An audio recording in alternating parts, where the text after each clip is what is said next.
നിങ്ങള് അതോ അങ്ങനെ പറയാനൊന്നും മടിച്ചിട്ടൊന്നുമില്ല. ആ പക്ഷെ ഞാൻ പറയേണ്ട സമയത്ത് പറഞ്ഞിട്ടുണ്ട്. പക്ഷെ അന്നാരും അത് വില കൊടുക്കുവോ അതിന് ഇത് ഈ ആരും ശ്രദ്ധിക്കുക പോലും ചെയ്തിട്ടില്ല. അതെന്തുകൊണ്ടായിരിക്കും എന്ന് മൈഥിലി ചിന്തിച്ചിട്ടുണ്ടോ? എനിക്കറിയില്ല. ആണോ? ഒരിക്കൽ പോലും കാരണം മൈഥിലി ഇതുപോലെ ഓപ്പൺ അപ്പ് ആയിട്ട് സംസാരിക്കുന്ന ഒരാളായിട്ട് ഞാൻ അങ്ങനെ എന്ത് ആയിരുന്നു. അതാ പക്ഷെ പറഞ്ഞേ. എന്റെ ശബ്ദം അടച്ചില്ലേ? അതെ. അടപ്പിച്ചില്ലേ? അടപ്പിച്ചു. അതും അടപ്പിച്ചത് ഈ മാധ്യമങ്ങളാണ്. അതെ. അല്ലേ? അതെ.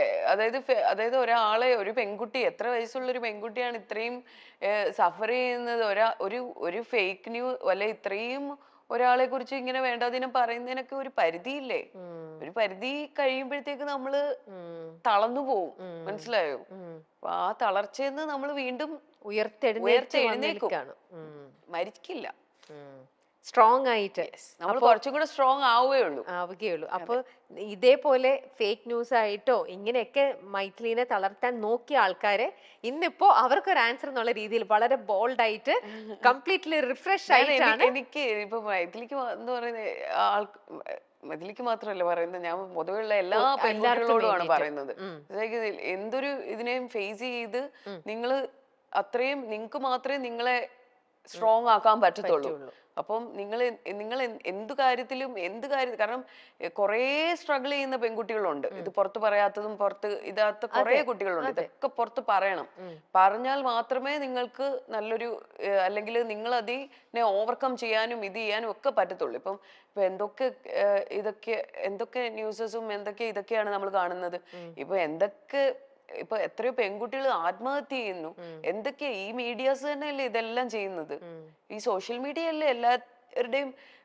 ഇപ്പൊ നമ്മൾ പറയുന്നത് സിനിമ മേഖല മാത്രമാണ് ഇങ്ങനെ. എല്ലാ മേഖലകളിലും പ്രശ്നങ്ങളല്ലേ? ഉം. ആരെങ്കിലും തുറന്നു പറയുന്നുണ്ടോ? എല്ലാരും പുറത്തോട്ട് വരട്ടെ. ഉം. അതെ. എല്ലാ മേഖലകളിലും ഉള്ളവര് പറയണം. അതായത് സിനിമ മേഖല എന്ന് പറയുമ്പോ ഓക്കെ, സിനിമ കുറച്ചും കൂടെ ഒരു കളർഫുൾ ഒരു ഗ്ലാമർ സാധനമാണ്, ലോകമാണല്ലോ. ഗ്ലാമർ ലോകമാണ്. അപ്പൊ സിനിമയിൽ മാത്രമാണോ? നിങ്ങളോട് തന്നെ ചോദിച്ചു നോക്ക്, സിനിമയിൽ മാത്രമാണോ? ഞാൻ അതിനോട് ആർഗ്യൂ ചെയ്യുന്നില്ല. I M enough, I M done enough. I don't want ഇനിയും അതൊന്നും മോർ. റിപ്പീറ്റ് ചെയ്യണ്ട. I'm having a good family. I'm having a beautiful son. So I don't. Okay. It's enough for me. Okay. വിവാഹ വാർത്തകൾ വളച്ചൊടിച്ചവരോട് ഇന്നും ദേഷ്യം മനസ്സിൽ കാത്തു സൂക്ഷിക്കുന്നു. Uh, വിവാഹ വാർത്ത മനസ്സിലൊന്നും ഇല്ല എൻ്റെ. പക്ഷെ എന്നാലും എനിക്ക് അതൊക്കെ ഓരോ ട്രോമാസ് ആണ്. എൻ്റെ ഓരോ കാര്യങ്ങളും നമ്മള് ഇത് ചെയ്യാൻ തുടങ്ങുന്നു, അല്ലെ നമ്മൾ എന്തെങ്കിലും ഇത് ചെയ്യാ ഈ, എന്താ പറയാ, ഇപ്പൊ നമ്മളൊരു കേസ് കൊടുക്കുന്നു, നമ്മൾ അതിനെതിരെ ഇത് ചെയ്തുകൊണ്ടിരിക്കുമ്പോൾ ഇതേ മാധ്യമങ്ങൾ ഇതേ കാര്യങ്ങൾ വെച്ച് തന്നെ അതായത് നമ്മുടെ ജീവിതത്തിനെയും കൂടെ കയറി ഇടപെടുക എന്ന് പറയുന്നത് ഇറ്റ്സ് വെരി ബാഡ്. യുനോ അപ്പോഴും അവര് നമ്മളുടെ പേഴ്സണൽ ലൈഫിനെ കുറിച്ച് ചിന്തിക്കുന്നില്ല. നമ്മള് കല്യാണം പോലും വിട്ട് കാശാക്കുന്ന ആൾക്കാരാണ് ഇവിടെ ഉള്ളത്. എങ്ങനെങ്കിലും എന്തെങ്കിലും പറഞ്ഞ് അത് നെഗറ്റിവിറ്റി സ്പ്രെഡ് ചെയ്ത് അതിലൂടെ പൈസ ഉണ്ടാക്കുക എന്നുള്ള ഒരു എയിമാണ്. നിങ്ങൾക്ക് നല്ലത് നന്നായി ജീവിച്ചൂടെ? അതെ. അല്ലേ? എന്തിനല്ലേ നല്ലത് എഴുതി നന്നായി ജീവിച്ചൂടെ? സത്യം. എന്തിനാ ഈ വളച്ചൊടിച്ച വാർത്തകളുമായിട്ട് ഒരുപാട് ആൾക്കാര് അല്ലേ? അതെ. എന്തിന്റെ ഇതാണ് വെറുതെ ഓരോന്നും ഫേക്ക് ന്യൂസും ആക്കിക്കൊണ്ട്. നേരെ ഇനി ആരെ കുറിച്ച് എന്ത് എഴുതിയാലും നേരെ കംപ്ലൈന്റ് ചെയ്യുക, നേരെ പോയാൽ മതി. ഇനി പരിപാടി അതേ ഉള്ളൂ. അല്ലാണ്ട് ബാക്കി ഒരു പരിപാടിക്ക് നിൽക്കരുത്. ഡയറക്റ്റ് കംപ്ലൈന്റ് ചെയ്യുക, പരിപാടി ഇത് ചെയ്യുക. അല്ലാണ്ട് ഇതും പറഞ്ഞ് ഇതും സ്ട്രഗിൾ. നമ്മൾ വിചാരിക്കും ഓക്കെ കുറച്ച് കഴിഞ്ഞിട്ട് ഇനി ഇവര് നിർത്തൂല. ഇവര് ഒരാളെ ഇരയെ കിട്ടിയ പോലെയാണ് അവർക്ക്. അവരങ്ങോട്ട് മെഴുകുകയാണ് അതിനകത്തിട്ട്. അവരിങ്ങനെയൊക്കെ ചെയ്യുമ്പോ അവര് വിചാരിക്കുന്നില്ല എത്രത്തോളം മറ്റേ പേഴ്സണലിനെ വേദനിപ്പിക്കുന്നുണ്ട്. അവര് പോകുന്ന മെന്റൽ ആ ഒരു ട്രോമ ഇതൊന്നും ഒരിക്കലും അവര് ചിന്തിക്കുന്നതേ ഇല്ല. മെന്റലാണ്. അത്തരം വിഭാഗക്കാരെന്ന് പറയുന്നതേ ഒരു മെന്റലാണ്. അപ്പൊ ആ മെന്റൽ ഇതിനകത്തോട്ട് നമ്മൾ ചെന്ന് പെടാതിരിക്കുക. Because it makes us mental. മനസ്സിലാവുന്നുണ്ടോ? അതാണ്. അപ്പൊ അതിനകത്തോട്ട് ചെന്ന് പെടാതിരിക്കുക എന്നുള്ളതാണ് നമ്മൾ ശ്രദ്ധിക്കേണ്ടത്. അതെ. അവര് ചെയ്യുന്നതിന്റെ അവർക്ക് കിട്ടിക്കോളും. അതെ. പണ്ടൊക്കെ പിന്നെ ആയിരുന്നു. ആണല്ലേ? സിനിമയിൽ നിന്നും മാറ്റി നിർത്തലുകൾ ഉണ്ടായെന്ന് വിശ്വസിക്കുന്നുണ്ടോ? വിശ്വസിക്കുന്നുണ്ട്. ഉണ്ട്. മാറ്റി നിർത്തലുകൾ ഉണ്ടായിട്ടുണ്ടാവാം. കാരണം അതുകൊണ്ടല്ലേ ഈ ചാൻസസ് ഒക്കെ നമുക്ക് അങ്ങോട്ടും ഇങ്ങോട്ടും ഒക്കെ മാറി പോകുന്നത്. പിന്നെ അതൊക്കെ നമുക്ക് ഒരിക്കലും ക്ലെയിം ചെയ്യാൻ പറ്റൂല. ചിലപ്പം ഞാൻ പറഞ്ഞില്ലേ, ഒരു സ്ക്രിപ്റ്റ് ഇപ്പൊ ഞാൻ പറഞ്ഞേ, ഒരു വിഭാഗം ആൾക്കാർക്കോ അവർ ആ പടത്തിൽ വേണ്ട, അവർ ഈ പടത്തിൽ വേണ്ട എന്ന് തീരുമാനിച്ചതാണ് അവരൊരു സർക്കിള്. പിന്നെ ഒരു വിഭാഗം ആൾക്കാരെന്ന് പറയുന്നത് ചിലപ്പം ആ സ്ക്രിപ്റ്റിൽ നമ്മൾക്ക് ഒരു ക്യാരക്ടർ ഉണ്ടാവില്ല. അത് അവരുടെ കുറ്റമോ നമ്മുടെ കുറ്റമോ അല്ല. അവരെ എഴുതി വരുന്ന സ്ക്രിപ്റ്റിനകത്ത് ആ ക്യാരക്ടർ നമ്മൾ ആപ്റ്റ് ആവൂല. അപ്പൊ അവർക്ക് ഒരിക്കലും നമ്മളെ ഇത് ചെയ്യാൻ പറ്റൂല. അത് അവരെ കുറ്റപ്പെടുത്തിയിട്ടോ നമ്മൾ ഇത് ചെയ്തിട്ടോ കാര്യമില്ല. അപ്പം അങ്ങനത്തെ ഒരു മനഃപൂർവ്വമായിട്ട് നമ്മളെ മാറ്റുന്നതും ഉണ്ടാവും. ചിലപ്പോ ഇതുപോലത്തെ സാഹചര്യങ്ങൾ കാരണം നമുക്ക് അവിടെ മാറ്റി നിർത്തുന്നു എന്നൊക്കെ പറയുന്നത് എനിക്ക് ഒരു പിടിയില്ല കേട്ടോ, എനിക്കറിയില്ല. പക്ഷെ നമ്മള് എന്തൊക്കെ ഇപ്പൊ എത്രയോ സ്ത്രീകൾക്ക് വേണ്ടി പ്രവർത്തിക്കുന്നവരും പുരുഷന്മാർക്ക് വേണ്ടി പ്രവർത്തിക്കുന്നവരും എല്ലാരും ഉണ്ട്.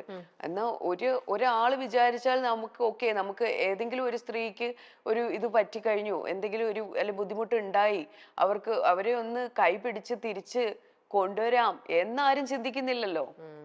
എന്നാരും ചിന്തിക്കുന്നില്ലല്ലോ. ആരും യു ഹെൽപ്പ് ഈച്ച് അതേഴ്സ്. നിങ്ങളെ തന്നെ സംരക്ഷിക്കുവോ? ഇല്ലല്ലോ. നിങ്ങൾ തമ്മില് ഇല്ല, എനിക്ക് തോന്നുന്നില്ല. അല്ലേ? What do you think? അതെ, കറക്റ്റ് ആണ്. എല്ലാരും ഇങ്ങനെ സപ്രസ് ചെയ്യാൻ എല്ലാവർക്കും ഭയങ്കര സന്തോഷാണ്. കൈ പിടിച്ച് ഓക്കെ നാളെ നീ വാ, നീ കേറി വാ എന്ന് പറയുന്ന ആരെങ്കിലും ഉണ്ടോ? ഈ സ്ത്രീ സമൂഹത്തിലുണ്ടോ? സ്ത്രീകളിലുണ്ടോ? പുരുഷന്മാരിലുണ്ടോ? അത് നമ്മൾ ഒറ്റയ്ക്ക് വരണം. ഫേമസ് അവാർഡ് ഷോയ്ക്ക് അപ്പൊ ഞാൻ ആ സമയത്ത് പ്രഗ്നന്റ് ആണ്. അപ്പൊ അതിന് മുന്നിലത്തെ ഫസ്റ്റ് ഡേ എന്തോ എവിടെയാ ക്രൗണിലോ എന്തോ അതിന്റെ ഒരു ഇതുണ്ട്. അപ്പൊ അതിന് വരുവാണെന്നുണ്ടെങ്കിൽ ബാക്കി പിറ്റേന്ന് ഇത് അപ്പൊ ഞാൻ പറഞ്ഞു, ഞാൻ എന്തായാലും ക്രൗണിൽ വരാൻ പറ്റൂല, ഞാൻ ഡയറക്റ്റ് അവാർഡിന് വന്നോളാം എന്ന് പറഞ്ഞു. അത് കഴിഞ്ഞിട്ട് പുള്ളി എന്നെ വിളിച്ചില്ല. അപ്പൊ ഞാൻ ചോദിച്ചു, അപ്പൊ ഇതൊക്കെ കഴിഞ്ഞിട്ട് പുള്ളി എന്നെ വിളിച്ചു. അപ്പൊ ഞാൻ ചോദിച്ചു, നിങ്ങൾ എന്തിനാണ് എന്നെ വിളിക്കുന്നത്? അപ്പൊ പറഞ്ഞു ഇതുപോലെ. അത് ഞാൻ പറഞ്ഞു, നിങ്ങൾ ഇവിടുന്ന് ഞാൻ കണ്ടു, ഞാൻ ആർട്ടിസ്റ്റിനെയൊക്കെ ഇവിടുന്ന് കണ്ടു, ഇവിടെ രണ്ടു. അപ്പൊ എൻ്റെ അടുത്ത് പുള്ളി പറഞ്ഞ ഒരു ഡയലോഗുണ്ട്. പുള്ളി പറഞ്ഞത്, സോഷ്യൽ മീഡിയയിൽ ഇത്ര ഫോളോവേഴ്സ് ഉള്ളവരെയാണ് അവിടുന്ന് അവാർഡ്സിന് വിളിക്കുന്നതെന്ന്. അപ്പൊ ഞാൻ ചോദിച്ചു, അതെയോ? ഓക്കെ. ഞാൻ പറഞ്ഞു, നാണോ ഇല്ലല്ലോ തനിക്ക്? ഇത് പറയാനുള്ള നാണം ഉണ്ടോ? ഒന്ന് ആലോചിച്ച് നോക്ക്. സോഷ്യൽ മീഡിയയില് ഞാൻ ഇവിടെ 1-2 മൂവി ചെയ്തിട്ടുള്ള കുട്ടികളാണ് ഇതിൽ പോയിട്ട് ഇതിലപ്പോ ഇത്രയോ കാലിബർ ഉള്ള, എത്രയോ ടാലന്റഡ് ആയിട്ടുള്ള ആർട്ടിസ്റ്റുകളുണ്ട്. അപ്പൊ ആ സോഷ്യൽ മീഡിയയിൽ എത്ര ഫോളോവേഴ്സ് അനുസരിച്ചിട്ടാണ് ഇവിടെ ചാൻസസ് എന്നിപ്പോ. അതായത് അതനുസരിച്ചിട്ടാണ് ഓരോരുത്തർക്ക് ചാൻസസ് വരുന്നതെന്ന്. ഹിന്ദിയിലും തമിഴിലും മലയാളത്തിലും എത്ര ഫോളോവേഴ്സ് ഉണ്ടോ അതിനനുസരിച്ചിട്ടാണ് ചാൻസസ് വരുന്നതെന്ന്. ഞാൻ എന്ത് മണ്ടത്തരമാണ് ഇയാൾ ഈ പറയുന്നത്? അല്ലേ, നിങ്ങക്ക് തോന്നുന്നില്ലേ? നിങ്ങക്ക് കേട്ടിട്ട് എന്താ തോന്നുന്നത്? ഞാൻ അനുഭവിച്ചൊരു കാര്യമാണ്. ഒരു അവാർഡ് നൈറ്റിന് എന്താ ഇത് ചെയ്താത്തേന്ന് ചോദിച്ചതിനുള്ള മറുപടിയാണ്. നിങ്ങൾ പിന്നെന്താ എന്നെ വിളിക്കാഞ്ഞത്? നിങ്ങൾ വിളിച്ചില്ലല്ലോ, നിങ്ങൾ ഇതിന് വിളിച്ചിട്ട് ഇത് ചെയ്യാന്നല്ലേ പറഞ്ഞത് എന്ന് ചോദിച്ചപ്പോ പറഞ്ഞു, അത് മറ്റേ ഇതാ കാര്യമെന്ന്. മേലെ എന്നെ വിളിച്ചു പോയത് പറഞ്ഞു ഒരു കാര്യത്തിനും. എന്താ അല്ലേ? എത്രയോ ടാലന്റഡ് ആയിട്ടുള്ള ആർട്ടിസ്റ്റുകളുണ്ട്. ഈ സോഷ്യൽ മീഡിയയിലെ ഫോളോവേഴ്സിനെ പൈസ കൊടുത്ത് വാങ്ങിക്കാം. എത്രയോ പേര് പൈസ കൊടുത്ത് വാങ്ങിച്ചിട്ടുണ്ട്. ഞാനൊന്നും പൈസ കൊടുത്തല്ല വാങ്ങിച്ചിട്ടുള്ള കേട്ടോ. എനിക്ക് ജെന്യൂൻ ആയിട്ടുള്ള കുറച്ച് ഫോളോവേഴ്സേ ഉള്ളൂ, പക്ഷെ ജെന്യൂൻ ആയിട്ടുള്ള ആൾക്കാരാണ് കേട്ടോ. ഞാൻ ഇത്ര ആക്റ്റീവ് ആയിട്ടുള്ള ഒരാളല്ല, പക്ഷെ മനസ്സിലാവുന്നുണ്ടോ? അപ്പൊ അങ്ങനത്തെ ഒരു എക്സ്പീരിയൻസ് ആണ് എനിക്ക് ഇങ്ങനത്തെ ഒരു സാധനത്തിൽ നിന്ന് കിട്ടിയത്.